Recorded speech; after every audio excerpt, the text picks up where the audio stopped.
首先，我哋將材料包嘅十字架同埋繩拎出嚟。十字架會喺條繩嘅大概中間位置，然之後將兩條繩拍埋，會有一條繩比一條繩長，長大概2到3 cm。然後打一個單結，盡量將兩條繩嘅長度拉到平均。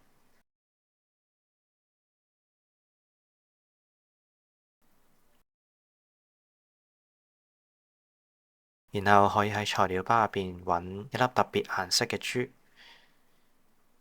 然後穿入兩條繩，放到喺最落嘅位置。喺呢個時候，用一隻食指去輔助，將繩翹食指一個圈，然之後掹出食指，再將條繩多餘嘅攝喺呢個圈入邊。記住拉實之前呢，要將呢一個結盡量貼埋去你放嗰粒珠，令到個珠唔會移位。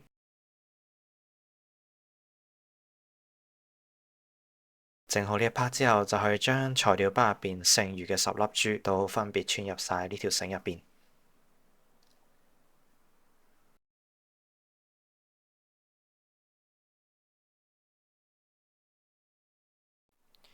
當10粒珠都穿晒入去呢條繩嘅時候，再次打一個單結。